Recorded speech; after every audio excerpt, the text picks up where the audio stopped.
We all know it. Walked it every day. But none of them were like these. The world's most dangerous ways to school.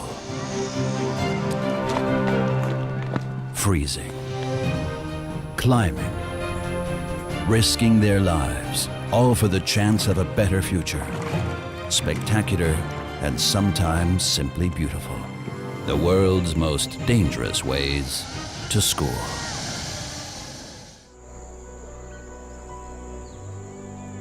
The Bajo Cauca region in northern Colombia.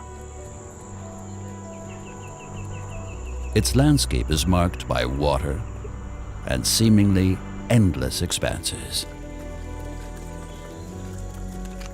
Every day, the children who live there face this rough, unpredictable wilderness with just one goal in mind: making it to school. Because this is their chance to break out of poverty and create a better life. For this, they subject themselves to a daily dose of danger. Some of them must cross a ramshackle bridge that could collapse at any moment. Others are confronted with waters and bogs. Each day they carry not only a backpack, but also the fear of coming face to face with a dangerous animal.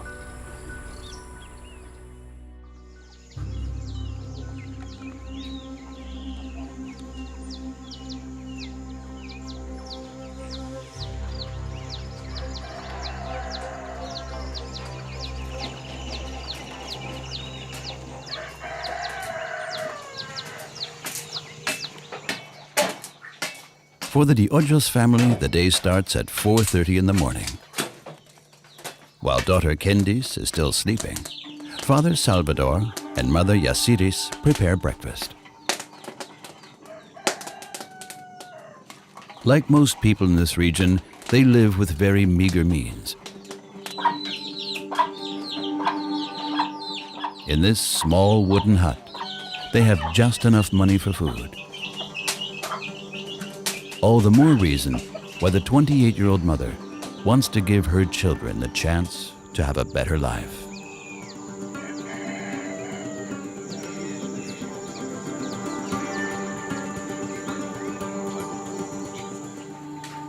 With the sunrise at 6 o'clock, Yasiris wakes her daughter, Kendis.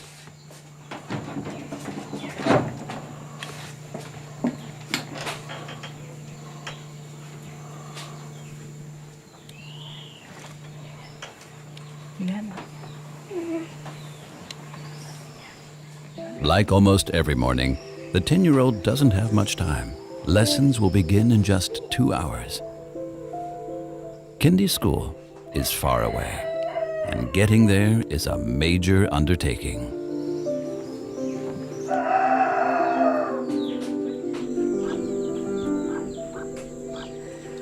There is no running water. The people who live here use collected rain and river water for cooking, laundry, and washing themselves.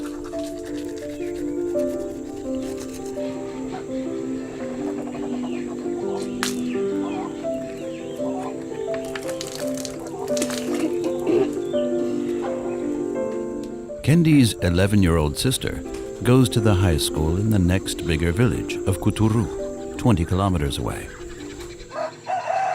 The parents taught their 2 daughters what school is at an early age.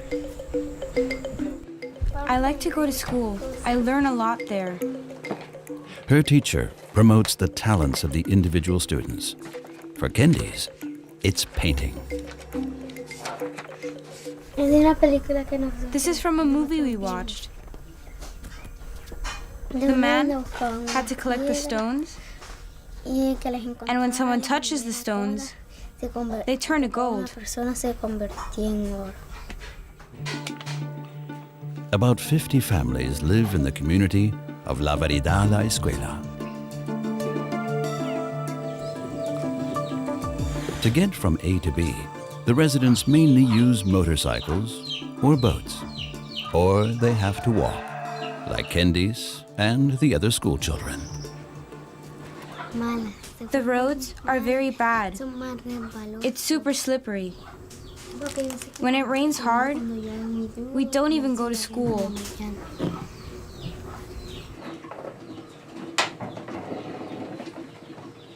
The distance and the path across a dangerous bridge are enough of a challenge for the children, in addition to the heat and high humidity, which make walking difficult.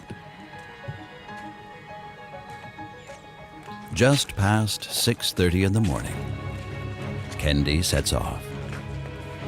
Her mother joins her on the first leg of the journey to school. Temperatures are already around 32 degrees Celsius. But this is the least of Kendi's problems. What she's thinking about now is the bridge she has to cross.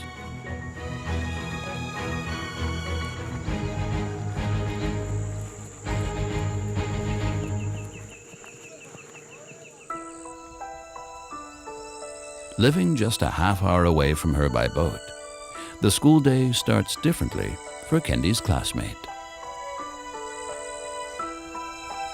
10-year-old Juan Carlos lives on his grandparents' farm.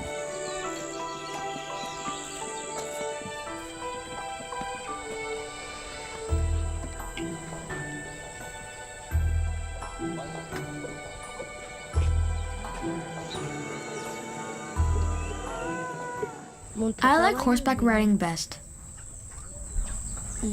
but I also like to drive the cows in. Those ones over there. I know all of them by name. When I call them, they come. Like almost every morning, Juan has to bring the cows in from the pasture. It is not uncommon here for children to grow up with relatives. Juan's mother doesn't make enough money to raise 2 kids, so she decided to keep her younger son with her and send Juan to his grandparents.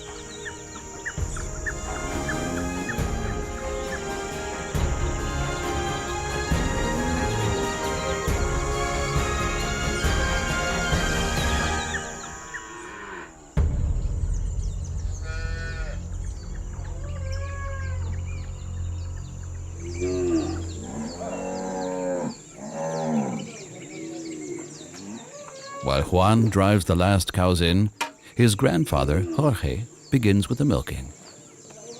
As a result of selling milk and cheese, he is among the better earners in the region. From his perspective, the fact that his grandson has to help does have its advantages. He's learning how to care for the cows. For example, how to give them medication and help with birthing. After half an hour, Juan returns with the cows. He still has 1.5 hours before class starts, exactly the time he needs to get to school. He's usually the last to arrive.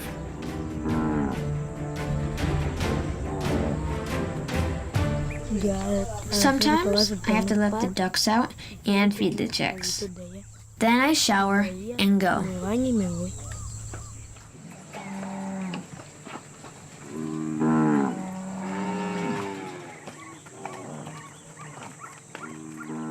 Even if Juan is late and has to hurry, breakfast is important. The physical work makes Juan hungry, and there's still a tough road ahead. To make sure he has enough strength, he eats rice, eggs, cheese, and avena, an oat drink. Juan doesn't have to cross the rickety bridge like Candice does, but he faces his own challenges. I have to go in a canoe, and it can tip over very easily. And then there's a spot where I'm up to my chest in the water. That's why Juan puts his school uniform in his backpack and changes into it later. Grandmother Ana Maria always finds it difficult to see her grandson off.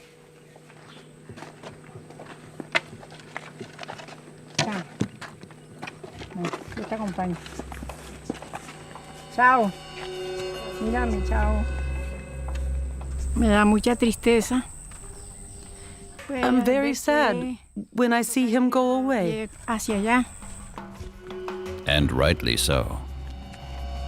There are many dangers lurking along the 1.5-hour walk to school. River currents, swamps, poisonous animals, and the rising heat.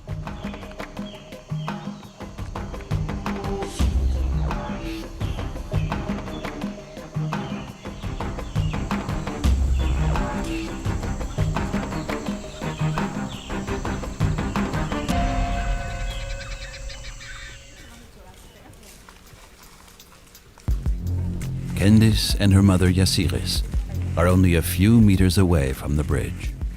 Class starts in just an hour. After strong rains, they have to leave even earlier in the morning, because then the road is especially slippery and muddy.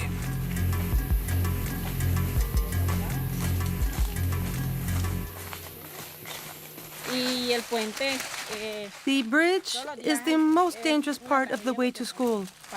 Anything could happen at any time, both on the way there and back. It's the hardest part. Without the bridge, it would take Candice yet another hour to get to school.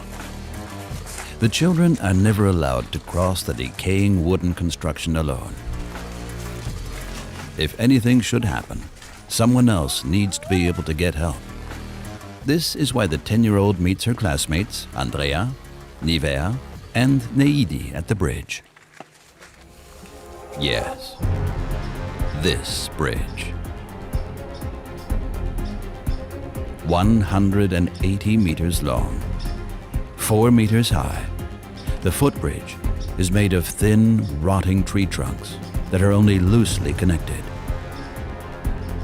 One false step, and they're certain to fall into the smelly water. The children could seriously injure themselves, or even drown.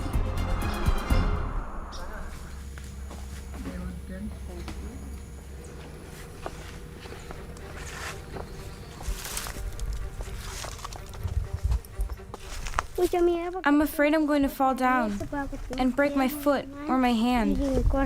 It's always dangerous to cross the bridge. From the very first step, the children have to keep their concentration.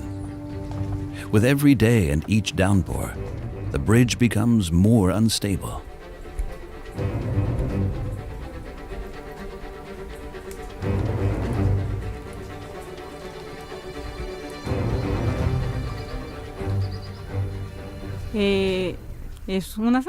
I'm afraid the children might fall, and if the wood breaks, they could drown or break their legs. I'm tortured with worry the whole day. The nearest hospital is 2 hours away, and treatment would be expensive.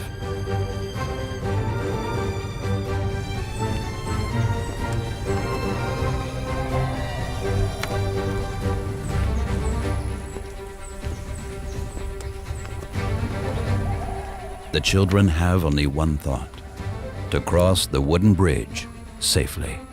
The wooden bridge their parents built for them to shorten their way to school.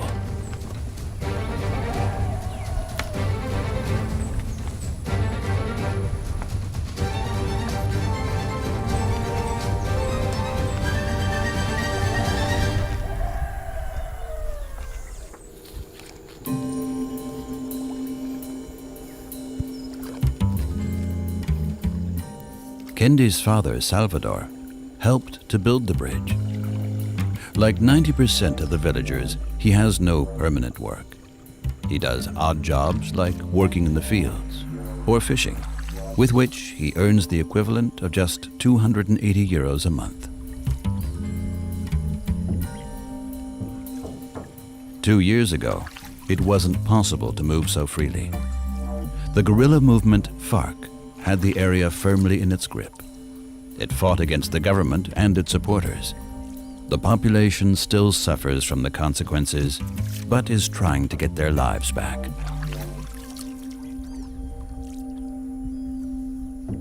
Tocaría de uno coger por ahí. To really make a living, I'd need at least 10 fish like this a day. Por ejemplo, un salario más o menos para sostenerse uno. That doesn't happen very often. Fishing alone is not enough to pay for my daughter's education. Esto no me va a dar para, por ejemplo, salir adelante. It's just enough to feed us every day. Simplemente nos daría para el sustento diario para la alimentación de cada día. Although the state schools are free of charge, the families still have to pay for books, school uniforms, and travel expenses. Salvador wants his daughters to have a better life. That's why he and his wife put every cent into their children and into their dreams.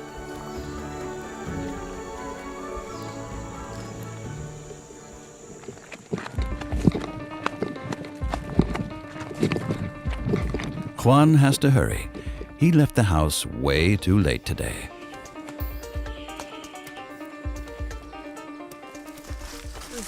Now I have to cross the river in a canoe. I'm always afraid it'll tip over.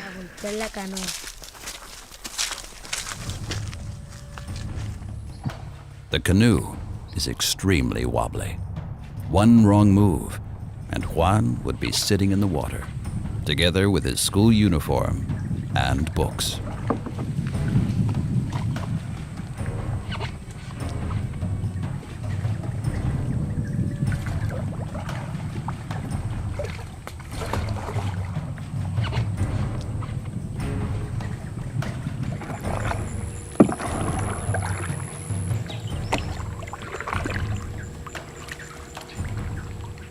Juan learned to canoe 2 years ago from a man working for his grandfather.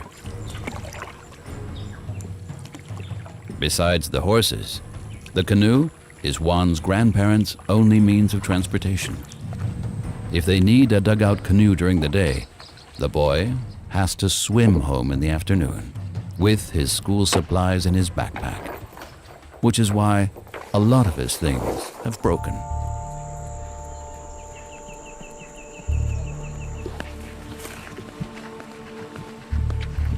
Juan will have to walk for half an hour. As close as it is to the equator, the climate is almost constant throughout the year, hot and muggy. Due to the high humidity, it often rains at night. The ground becomes very soft, which means Juan has to work that much harder.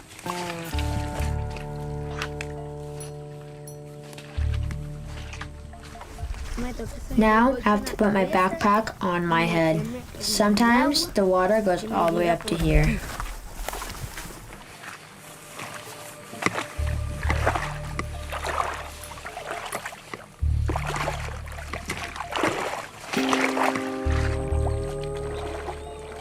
The mud causes a lot of trouble for him.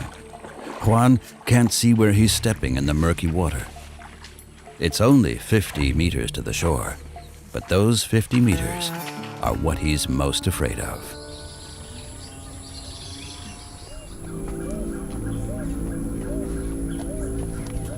Meanwhile, Candice and her friends continue to confront their own fears. They still have a good 70 meters ahead of them. 70 meters along which anything could happen at any time. Friends of mine have already fallen down and hurt themselves. Especially in the places where there's no railing, Candy's heart pumps that much faster. It's even more unstable here.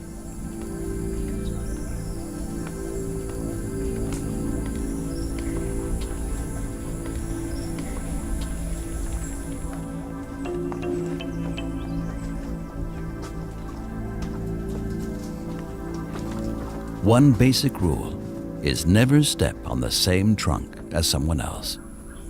If a trunk breaks and one child falls in the water, at least the other will be able to go for help.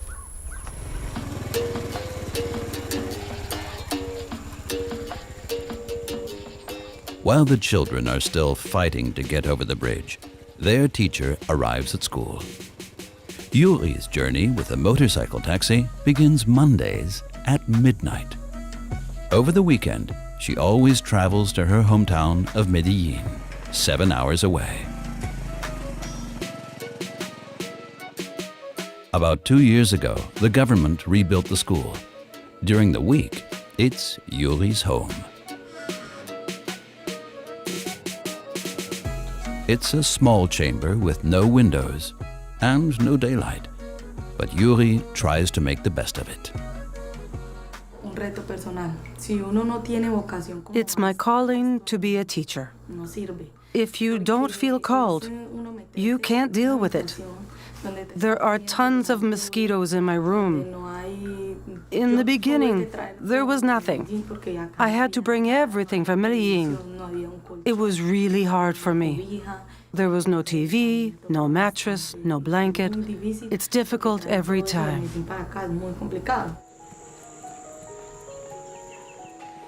2 years ago, Yuri got one of the few permanent jobs available for teachers. It was a big shock when she learned where she was placed.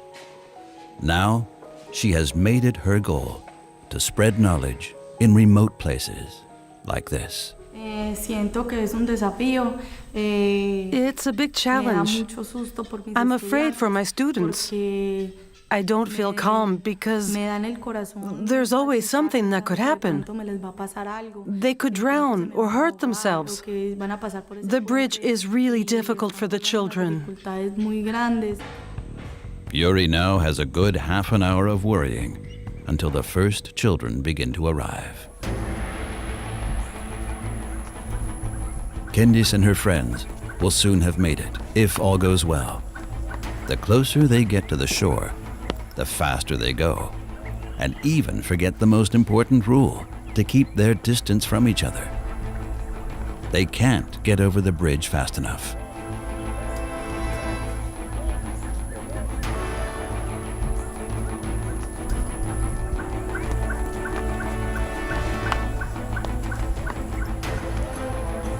Ten-year-old Neidi has an especially difficult struggle. She suffers from a fear of heights.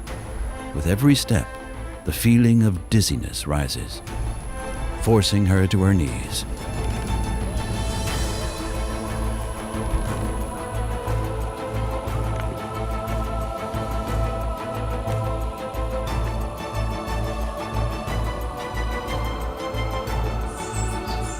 Neidi's friends cannot wait for her together at one place. The danger of collapse is too great.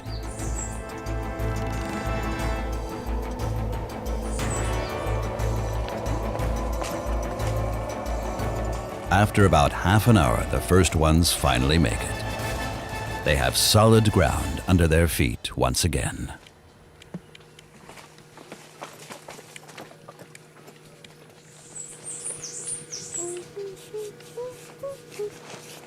The children's exhaustion and relief is noticeable. It's not just the intense concentration, but also the heat and humidity that are tiring. 30 minutes in the blazing sun over a wobbly wooden bridge. It's become a part of everyday life, but it is something they will never get used to. I'm relieved because nothing happened and nobody got hurt. Class starts in just a half hour. There is still a long walk ahead, but the most difficult part is now behind them.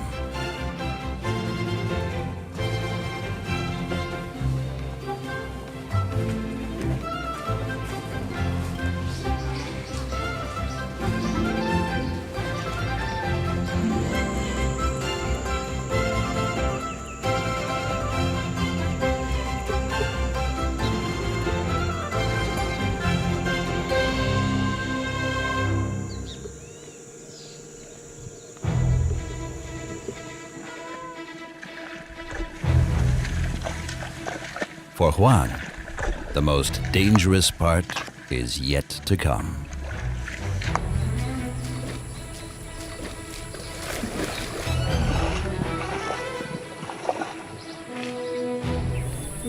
I'm afraid of the stingrays.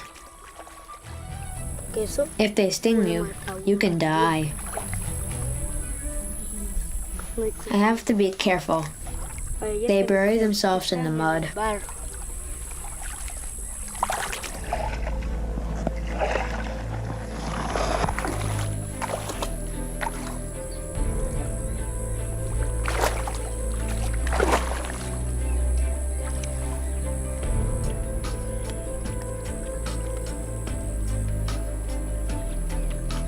A stingray sting can be fatal or cause serious injury, but this is the only way to get to school.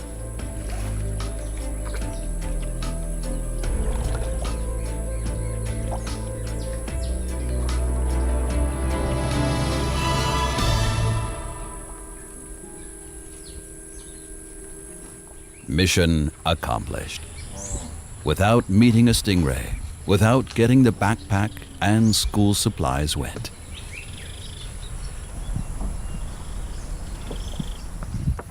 I am relieved because I have the mud and the water behind me now.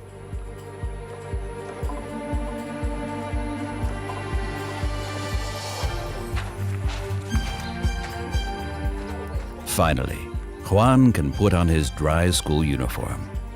Class starts in 20 minutes. Although he already knows he's going to be late again, he's glad that he can go to school at all. It brings him a little closer to his dream of moving to a big city.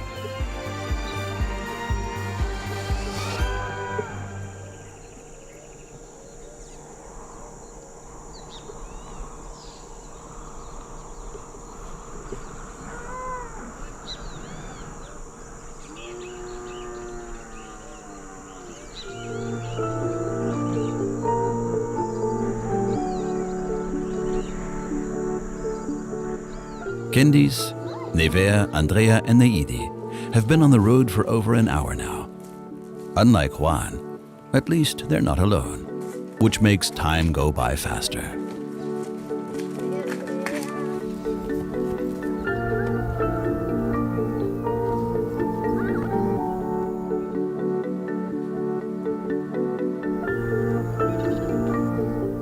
The temperature is already 34 degrees Celsius at 7:45 in the morning, with humidity at 97%. It's really super hot while walking. We have to protect ourselves from the sun. If we get too hot, And when we go home in the afternoon, it's even hotter. Even while they are walking to school, they are already thinking about the way back. Even hotter, and over the wooden bridge again. If the children are lucky, an adult will pick them up on a motorcycle after school. But they won't know until school's out at 1 o'clock. The last 15 minutes are the hardest. The temptation to just sit in the shade is great.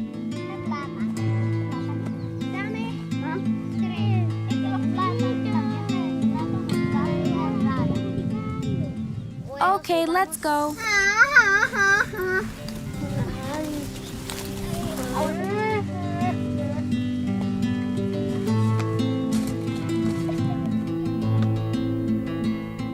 They know the reason they're making such a great effort. To learn things that will help make their dreams of a good job come true.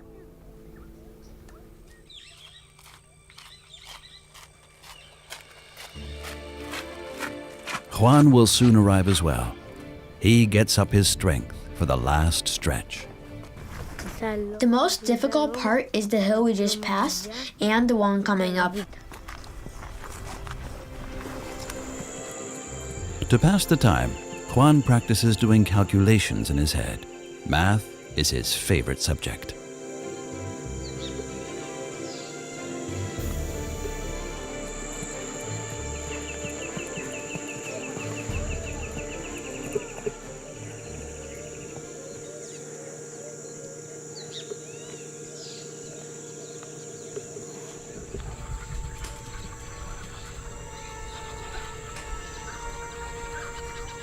After 1.5 hours, Candice and her friends have finally made it. Just before 8 o'clock, the blue roof of the school appears behind the last hill.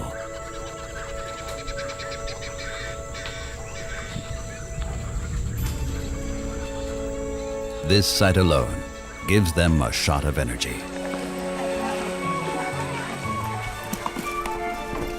The classmates who live a little closer are already there. A total of 15 children between the ages of 6 and 10 go to the school.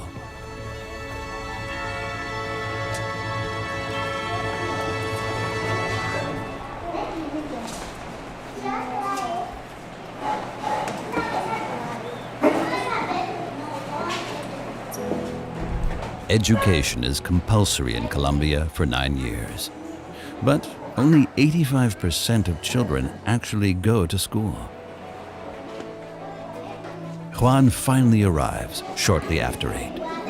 Even though he has to take an arduous road, he likes school. For him, it's a welcome change from the hard life on the farm. Mis amores, nos paramos para hacer la oración, ¿cierto? Yo les he enseñado, Señor Jesús, te damos gracias, por este día de vida que nos das. Te damos gracias por nuestras familias, en el nombre de Jesús. Amén. Today, the subject of means of communication is part of the curriculum. Computers. In addition to general knowledge, the children are taught math, Spanish, art, religion, and sports. The school only gets textbooks through donations. Teacher Yuri buys most of the classroom materials using her meager salary of 350 euros a month.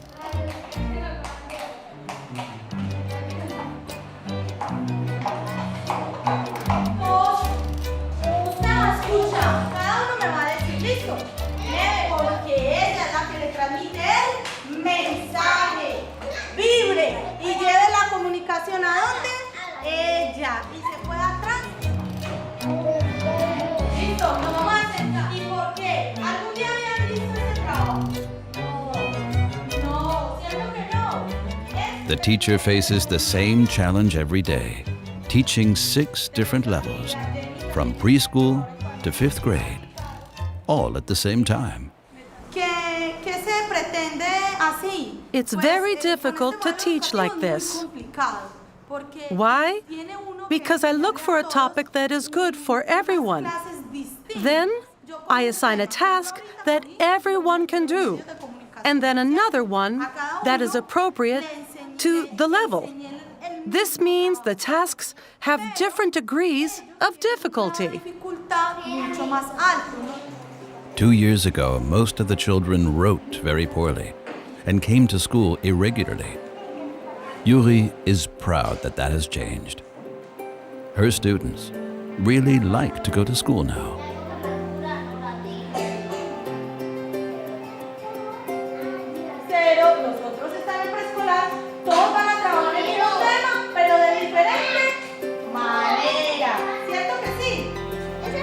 But there's still one problem. The children arrive exhausted. They are often tired and have trouble concentrating. But I try to teach things that are fun for the children and where they have to actively participate. I know the circumstances. They don't have it easy, but I always tell them that the effort and learning will pay off in the future.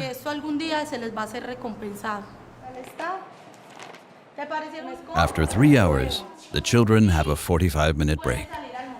They can rest and get something to eat.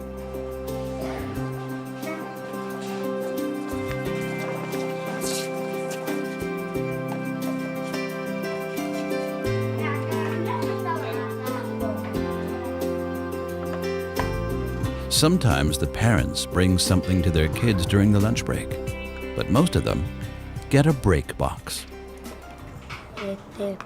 Before I get here, I eat breakfast. And my grandma always gives me something to eat because there's no cafeteria here.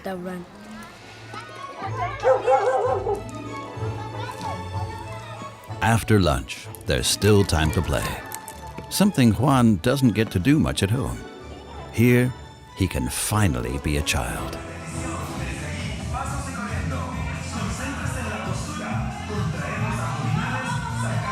And the fun continues in gym class.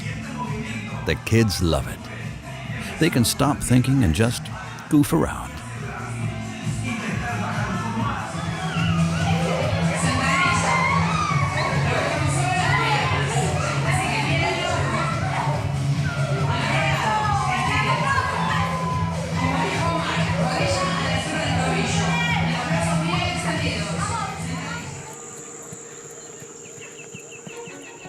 Shortly before 1 o'clock, the end of a lesson approaches, and thus, also the trip back home.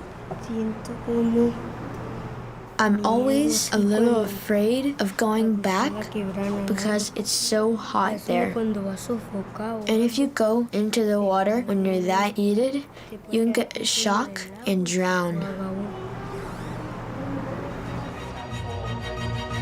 Candice hopes that her father, Salvador, has time to pick her up with a motorcycle today.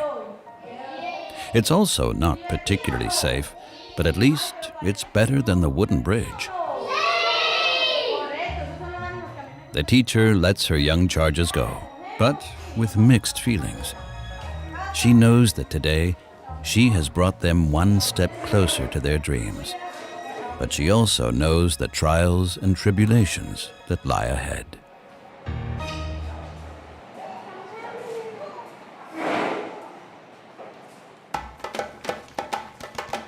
Candice and her friend Andrea are lucky. Salvador is already waiting. He can't always pick them up. It depends on whether he or his wife need the motorcycle for something else. It's their only means of transport. The two girls are happy when someone picks them up, although the ride on the motorcycle is also not without its risks. When it rains, I'd rather walk. When it's so wet, it's easy to slip and get badly hurt. Yes, the muddy roads are the most difficult.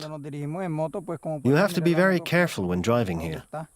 You have to make sure not to slip in the mud. There are also a lot of buffalo here that destroy the ground. That's also very difficult for the kids, and you really have to watch out.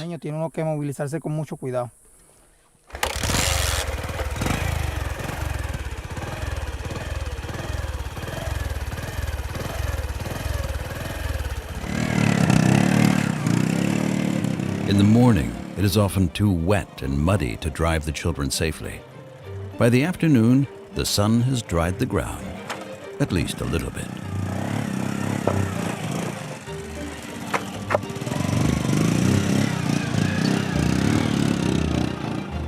Although the people here are very good drivers, there are accidents every day on the bad roads. They slide, fall, and can seriously hurt themselves.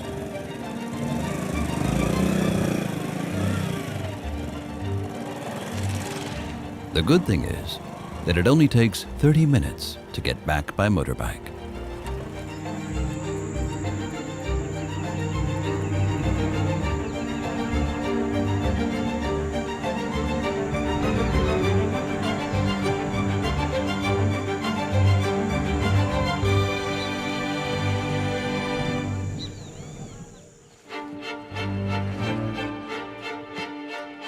Juan has just completed a quarter of the way. The midday heat is getting to him. 38 degrees Celsius, no wind, and the water supply is limited. Only the trees provide a bit of shade. Juan's grandparents are waiting for him and get worried if he comes home too late. But they also know he takes a break on the way home and therefore takes a little longer.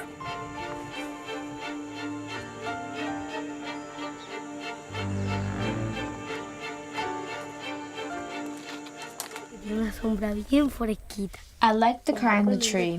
It's nice and shady here, and cooler, especially in the afternoon, when the sun is even hotter after school. I take a break here. Sometimes I use the leaves as a sunblock. They give me a little shade.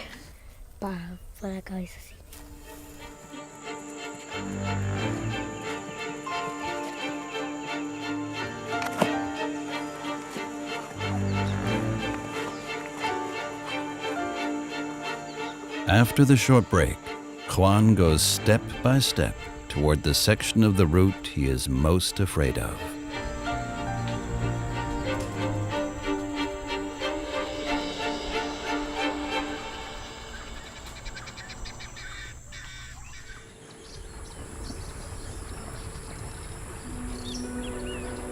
It's almost 2 in the afternoon. The 10-year-old has been on his feet for 9 hours, and now he has to go back through the water with those dangerous creatures.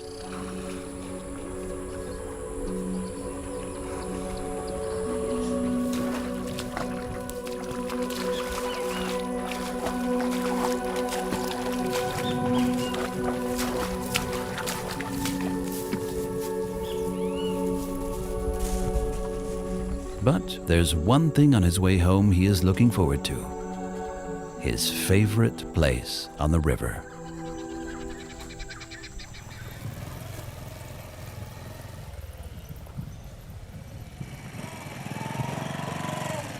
While Juan still has an hour's walk ahead of him, the others approach their destination after a half-hour ride.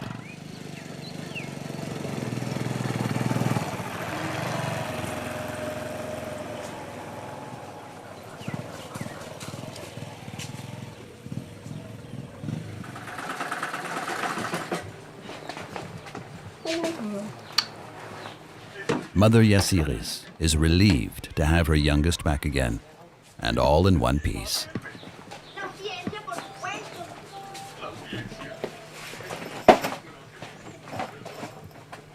I'm glad to be home. Now I'll relax and then do my homework.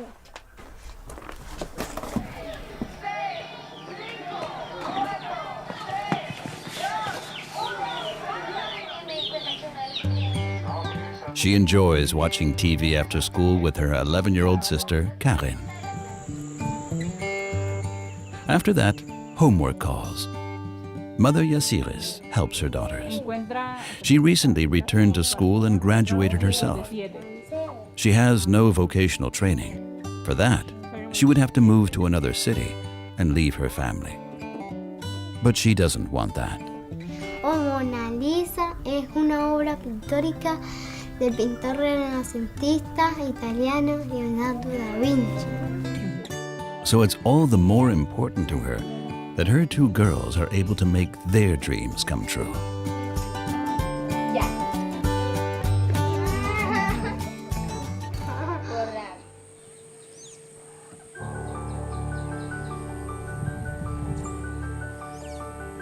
Meanwhile, Juan has arrived at the river. He still has to cross it, but then he is home. Although he's late, there's one thing he's not going to miss today.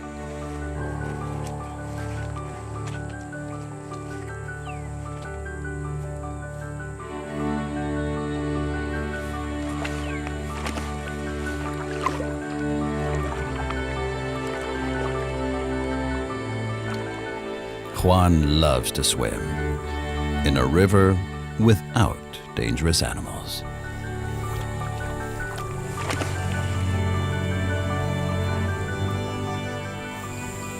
The water's so nice and cool, and I can relax a little bit. I can swim fast.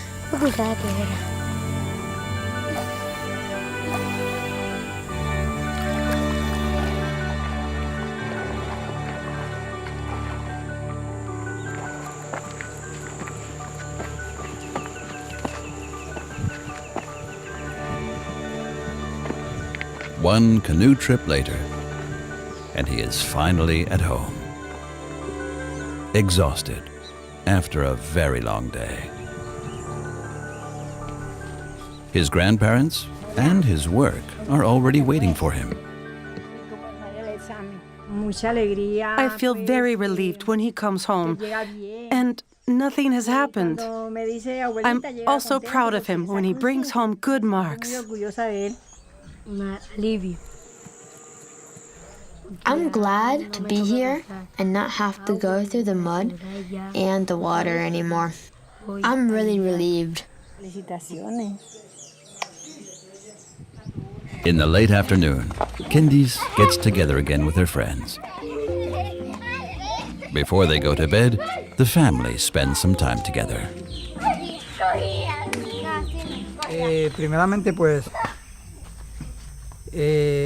I'm very happy when they get home, because every trip to school and back is dangerous. Even though Candice is afraid of going to school every day, she knows it's the only chance she has to achieve her career aspirations.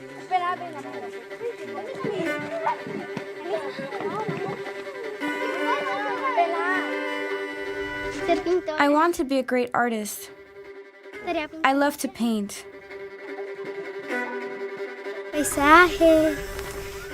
I love painting landscapes. For this, she goes up against the shaky, rotting wooden bridge every day. She's sure that this is how her dreams will become reality.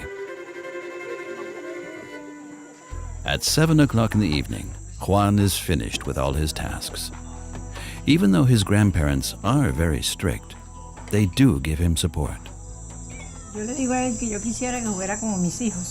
I hope that Juan will become an engineer, like my sons. He shouldn't end up as a field worker or a fisherman. I always tell him he has to study. I want to go to Medellin and study there. I want to be an engineer. In order to get closer to their wishes and dreams, Juan and the other children from the village La Veridad La Escuela have to go to school for the next few years on one of the world's most dangerous ways to school.